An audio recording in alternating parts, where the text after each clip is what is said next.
Horizon just almost UX, and this is The Ugly Truth About Gandhi by channel The Infographics Show. Yeah. Okay. I think like few years ago when the internet became like too widely used in India, I guess around 2016, 2017, I was seeing the movement of people in India basically. Like, I don't know. I don't know if it's accurate to say villainizing, but basically saying like bad elements of Gandhi and like talking about other freedom fighters, right? Who were basically were better than him, right? Who was like the true people who like freed India and things like that. Which I don't think I agree with. Not that the other freedom fighters were not that. It's like discounting Gandhi is also stupid. There's many background activities and many psychological things that are played. Gandhi was like instrumental in that. Without that, wouldn't have happened. But I see their point. But yeah, there were many things about Gandhi people don't realize, right? Gandhi basically, obviously, Gandhi had a wife who was like underage. I remember correct. I think that was the case. And then also like Gandhi said about Jews during the I don't know World War II. Like I don't know what it was, but yeah, given to your master or something like that, which is like, well, okay. I'm pretty sure there was a quote which feels weird to me. Like, okay, we're trying to we're trying to get away from the British. Now you're saying given to your masters or something. How does that two track? I don't know. It was a quote like that something. I'm pretty sure this channel will tell us like in detail what the quote was. But yeah, so it's like you can like say like some Mahatmas in like big, I don't know how to say that, big spirit or whatever, right? Big name, I don't know how to say that. So basically, there are many names around the world that is known as this kind of a big, right? Like great spirit and things like that. Mahatma, great spirit, right? Something like that. But humans are humans, right? I like recognize their work, sure, but saying like they were just pure and perfect is kind of weird. But yeah, let's go this one. Remember, if you like my reaction, don't subscribe so I know which type of videos to react to more. You can help this channel by helping the algorithm that way. If you haven't seen other reaction a day, there's a link in the description. And yeah, let's do it. Gandhi, a hero of India, a man who, through a campaign of non-violence, freed his country from the clutches of British imperialists. He was not just a father of his nation, but for some, he was considered almost saintly. He also liked to sleep alone in beds with his grandnieces and other young women, and held some shockingly racist views toward other races. Today, we'll shock some of you. We might even offend some of you. But we also think by the time we got to the end of this show, you will have also changed your mind as to how you think about Mr. Gandhi. Before we get to that, here's an abridged introduction to the man born Mohandas Karamchand Gandhi on October 2nd, 1869. Mohandas, he grew up in fairly comfortable surroundings, I guess, seeing that his father held the position of chief minister of the Indian state of Porbandar. His mother was said to be a very pious woman, which is where the young Gandhi discovered the beliefs of cherishing the simple things in life. The religious devotion he saw by his mother would foster in him a sense of ethics that he later became famous for on a global scale. Things such as nonviolence, tolerance of others' beliefs, vegetarianism, and acts of self-purification were his badge. They were also steeped in hypocrisy at times. His beliefs were put to the test when he went over to London to study. Before he left India, he swore to his mom to not fall for the enticements of modern life, to stay clear of women and meat, and generally to uphold the beliefs she taught him. But while studying law in London, he witnessed late 19th century industry and all the horrors that could come with it. The streets of London were certainly not paved with gold. Far from it. Many Londoners with their ragged clothes and dirty faces didn't seem to be enjoying Britain's industrial wealth. Gandhi witnessed poverty, but he also witnessed activism there. It was the same when he went over to South Africa, where he saw much of the population living in abject poverty. Gandhi might have been an educated lawyer by this time, but that didn't mean he wasn't told, like other Indians, that because of his skin color, he wasn't allowed to walk on certain footpaths or enter certain buildings. There's more to this story, but let us just tell you the good Gandhi story first. He was disgusted. There he was, an educated man who considered himself as much English as he was Indian, but treated as a second-class citizen by the Europeans. One time, he was kicked out of a train coach because of his race. Like many other people of color, his rights were taken away from him. On other occasions, he was beaten up for not making room for a white passenger. If that wasn't bad enough, he was barred for staying at certain hotels, even though he had the money to pay for them. The story goes that Gandhi understood the many wrongs committed by the imperialists, and so it was at this juncture in his life when he decided he was going to bring about change. But his resistance, in line with his religious beliefs, had to be peaceful. One of the most famous lines is, "Every revolution begins with a single act of defiance." And this is how he began fighting for the rights of Indians. This is how he got a name for himself. Okay, Hinduism is peaceful, but it can also be like need arise can be violent as well. So I don't know, like his religion is the only reason why he was, he had peaceful approach. Because if you see Hindu mythology, like obviously, like one of the biggest events, also right, Mahabharata and things like that, it's also violent for specific reason. Like you need to fight when you need to fight type of message is always there. As an activist, which on one dark day in Durban, South Africa, almost got him lynched by a mob of angry white folks. He spent several years in South Africa, but he knew that India needed him. When he announced his departure from Africa, a statesman wrote, "The saint has left our shores." This statesman was a white South African. He finished the sentence, "I hope forever." Back in India, Gandhi carried on fighting for people's rights. He'd been beaten up, he'd been jailed, he'd been harangued and oppressed, and he still preached peace. He might have supported the British war effort, but he also never shied away from criticizing the British imperialists. We apologize to our Gandhi enthusiasts for skipping over many years of his life, but we think most of you know that this man became one of the most powerful people in India. His form of Indian nationalism was embraced by much of the country, most of the country in fact, and they started to believe that with the right will, the Indian people could be free of the British. His activism got him arrested on March 10, 1922, and He's not just some activist of India, he's the biggest one there is. There is a reason why his face is on every single money note. Right? In America, different notes have different faces. India, all notes have just Gandhi on him. So he's not just some, he's like considered the biggest. He spent the next 2 years behind bars, but he wasn't done by any means. In the years to follow, he would lead many of the Indian people to peacefully revolt against many facets of the British rule. His followers, and there were many, went to prison for their acts of civil disobedience. In 1932, while in prison again, he undertook a now famous fast over the disenfranchisement of those at the bottom of India's caste system, people called the untouchables. When Indians saw how willing Gandhi was to die for his people, for the rights of the country's poorest, it spread hope through the hearts of the nation. Then the Second World War happened, and again the Indians were expected to fight for the British. But this time, the Indian National Congress wanted a form of self-government if it were to throw Indian nationals onto the battlefield. Close to 90,000 of them would eventually die, not to mention the perhaps 2.5 million total Indian casualties of war. Before the war ended, Gandhi had already started the Quit India movement. And then on August 15, 1947, India finally got its independence. Okay, so what you've just heard is the condensed story of a man who saw cruelty and unfairness in the world and wanted to do something about it. He then took considerable risks in fighting the perpetrators of those wrongs, and he made it his life's work. It's now time we got into costume and became the devil's advocate. Here's a quote for you. Hitler killed 5 million Jews. It's the greatest crime of our time, but the Jews should have offered themselves to the butcher's knife. They should have thrown themselves into the sea from cliffs. It would have aroused the world and the people of Germany. As it is, they succumbed anyway in their millions. Yes, those were the thoughts of Gandhi. He was taking That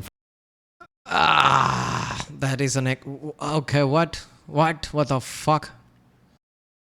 He sounds like a YouTube hater commenter. Like you should do this.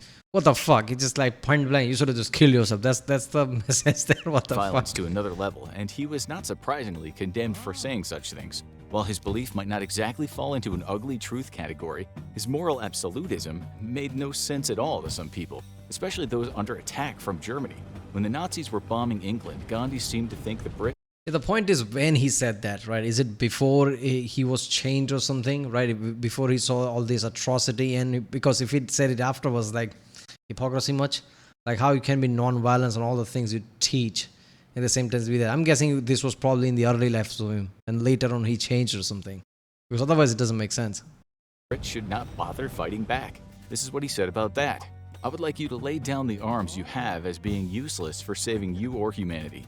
You will invite Herr Hitler and Signor Mussolini to take what they want of the countries you call your possessions. If these gentlemen choose to occupy your homes, you will vacate them. If they do not give you free passage out, you will allow yourselves, man, woman, and child, to be slaughtered, but you will refuse to owe allegiance to them. In hindsight, we all now know the many added horrors that would have occurred had governments followed Gandhi's instructions and just allowed Nazi Germany to do what it wanted. His assertion also sounds much worse when you consider some people now say that Gandhi was a racist. In 2019, in the African nation of Malawi, people were saying just that. In Ghana, that same year, a Gandhi statue was taken down at a university. You might think that's strange, given what we told you about Gandhi fighting for people's rights when he was in South Africa. Well, in Ghana, many people right now don't have much love for Gandhi, which can be seen on Twitter when folks use the hashtag GandhiMustFall. Maybe you think it's a bit severe, but it sounds righteous enough when you know some of the racist things Gandhi wrote back when he was in Africa. For instance, he once wrote that white folks, despite their flaws, should be the predominating race in South Africa. You Gandhi, as you know, went over to England to get himself an education. It seems it was his dealings with the ruling British that convinced him that Europeans were just more civilized than the black people in Africa. We should say that he changed his entire stance in time and became an anti-racist, but it wasn't always like that. He also wrote in a letter summing up the beliefs to the British that the general belief seems to prevail in the colony that the Indians are a little better, if at all, than the savages or the natives of Africa. He absolutely thought that many Africans were savages, and he used derogatory language too when referring to black people, such as the term kafir.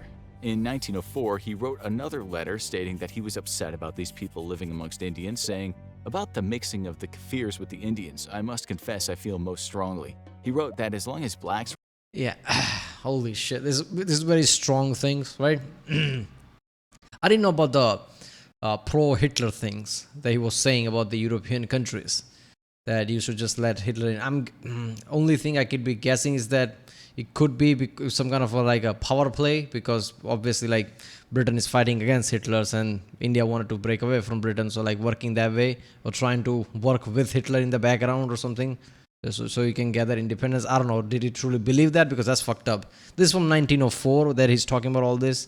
So only thing I can think of, maybe later on he changed his stance, like he became more wise. I don't know. This is some insane shit. All the freedom fighters you can think of India not gonna have this kind of baggage. So I understand when people like get angry about anything Gandhi related, right? This is this is some strong shit right there. were mixed with Indians, then diseases such as the plague would further spread. You can now understand why some people are now calling Gandhi out. They also accuse him of being a hypocrite, saying that he didn't believe in the rights of Africans at all, while also working with the British government in segregating whites from blacks. A stunning example of this is when Gandhi petitioned the colonial government in South Africa to ensure the Indian people didn't have to share the same queue as black people when they went to the post office in Durban. He didn't think it was fair that Indians couldn't queue with the whites. Some people now try to cover for Gandhi, saying he was just a product of his times, although one would think that a person of high intelligence would still have known right from wrong, even if Product of time, what? 1904, 1905? Really? That's the product of time? Was that like multiple centuries ago? Come on. they didn't always fight for what was right. Others now say that Gandhi was a card-carrying member of the Aryan Brotherhood, and no, we don't mean that bunch of violent, angry neo-Nazis whose pastime is smoking amphetamines and sharpening shivs. We mean the Brotherhood that wore suits and smoked pipes in dingy boardrooms. For example, when asked just how racist Gandhi was, one of his new critics wrote, Gandhi believed in the Aryan Brotherhood. This involved whites and Indians higher up than Africans on the civilized scale. To that extent, he was a racist. To the extent that he wrote Africans out of history or was keen to join with whites in their subjugation, he was a racist. As we say, Gandhi shifted his... See, I don't understand this. Like, how can you be treat badly from the whites during the British Raj and at the same time can think of some other race as beneath you? Like, it's like if somebody is like punished physically, they're not the one who's gonna advocate for physical punishment because they went through that shit. They don't have to empathize with anybody. They went through that. So if you go through all this, if you go through what apartheid was in South Africa when you were there, you go through all the things you were in, you still have that kind of mentality about the other races. Like that doesn't make, like, what the fuck, right? This is insanity. Stance, but how much he shifted we can't say. The question is, when he was telling people to lie down for the Germans, did any part of him still believe in superior races? You have to remember, when Gandhi was in South Africa, it wasn't as if black people hadn't already for years been fighting for their rights. You can't just say Gandhi was a product of the times, because he knew very well that a race of people rightly felt they were violently oppressed. When Gandhi was in England, he spent most of his time hanging out with intellectuals and the odd vegetarian, and then once he was in South Africa, he found himself having to share the same train carriages and join the same queues of a people he referred to as coolies. He hated this. That much was evident in 1906 when, during the Zulu Rebellion, Gandhi supported the British in what he termed the Revolt of the Kafirs. These people, who he pretty much believed were barbarians, he said deserved British rule because they spent most of their days in indolence and nakedness. Again, people say you have to forgive him for his foibles. They say he had his road to Damascus moment and he changed his views. Nonetheless, as his critics still point out, even if he did hold some racist views on racial hierarchies, why could he not ever refer to African people as Africans and not coolies or Kafirs? His utter lack of respect for Africans was evident when he attended a dinner party held by the British imperialist Hugh Wyndham, 4th Baron Leconfield. Gandhi was overjoyed to be seated next to some of the empire's toffs, and he quite enjoyed his aubergine cutlets and plum tart. He gave a speech about his leaving Africa, saying he hoped the Europeans of South Africa would take a humanitarian and imperial view of the Indian question. But one of his biographers pointed something else out. That was the fact that Gandhi never said any farewells to any Africans, even though he'd been in Africa. That biographer said Gandhi didn't think Africans deserved a goodbye message. We hammered this point home just a little bit, only because you have to admit that it's quite a huge deal when a human rights advocate fighting to end discrimination went along with discrimination and human rights abuses. That's what I'm saying. If he was flawed in public, what about his personal life? Well, things get even more strange now. Gandhi once wrote to his son. See, that's what I'm saying. He's known for human rights, right? How can you have that opposing view of that about somebody else? It's just like, that a person who marries in order to satisfy his carnal desire is lower than even the beast. He had no time for casual sex and human relations, and he himself became celibate at age 38. He'd gotten married when he was 13 but turned away from sex later. So then why did the Guardian newspaper write that Gandhi was prone to having weird, manipulative flirtations with young, unmarried women? Why also in 2021 did some people in California knock down a statue of the great man? The answer is that some people think Gandhi wasn't just hypocritical when it came to racial equality, but also in relation to his thoughts on sexual purity. When it was decided that the statue in California should be re-erected, a group called the Organization for Minorities of India was dead set against it. When asked why, a spokesperson for the group explained Gandhi was instrumental in influencing national treatment of women in India. He said, "My life is my message," and the life he modeled for the nation was one of sexually exploiting his grandnieces and many other teenage girls under the guise of performing celibacy experiments. Gandhi stands accused of being sexist, racist, and also committing creepy acts with young women. Like other spiritual leaders that have tainted the earth with their footsteps, Gandhi has been called a predator, which we don't have to tell you is a really bad look for someone touted as being a man of peace with a pure soul. Nonetheless, when people are accused of such things, we should hope there's a lot of evidence, or even some evidence, to back it up. Well, he was against birth control, unless it was the kind of control that involved a man or woman taming their animal passions. Once he said, if people have too much sex, they will become soft-brained, unhinged, in fact, mental and moral wrecks. Then, when he was an aging man in the 30s, he asked his young grandniece to get into bed with him. He told her that it was an experiment to see if he could control his own animal passions. As bad as it looked, he didn't hide what he was doing, which was to test or further test his conquest of sexual desire. It was written that he didn't care what people thought about it. One author said, when a close disciple heard of Gandhi's experiments with celibacy, he had threatened to leave the ashram. Unless Gandhi rectified his predatory behavior, his choices were clearly never acceptable. These experiments not only involved his grandniece, but other young women and girls at the ashram. He never did have intercourse with them, but let's just say he really tested himself. As for how his wife felt about all this, Gandhi never seemed to show her much love. He once said he couldn't bear to look at her in the face, and is famously known for denying her life-saving drugs. He certainly took a lot of criticism for the 2-week celibacy experiments, and he still does now, just as he does for many of his more conservative beliefs regarding sex and gender. To give you an idea about those beliefs, his answer to 2 women being attacked by men in the street was for them to shave off their hair so they were no longer attractive to men. Yeah, he blamed the women for a male problem. He even once went as far as to say that a woman's menstruation. What the fuck is all this? Okay, let's just say I knew 2 out of 20 of these things. Other 18s were okay, what the fuck? Menstruation cycle was actually a manifestation of the distortion of a woman's soul by her sexuality. For many people, Gandhi was a racist with a predilection for sexually focused predatory behavior. Others say, leave him alone. The man did good on the whole and can be said to have done something not many people can attest to in actually changing the world. Today, we've just... Is that how it works? If you do more good than bad, I guess you're automatically good enough. Is that how it works? Right? Look, man, if you kill somebody, doesn't matter how much good you do, you kill somebody, right? So you can't just like do that, right? He's known as Mahatma. You understand that? Do you know what Mahatma? It basically, angel basically is the word. Mahatma is like great spirit. I don't think anybody's called Mahatma in the entire country.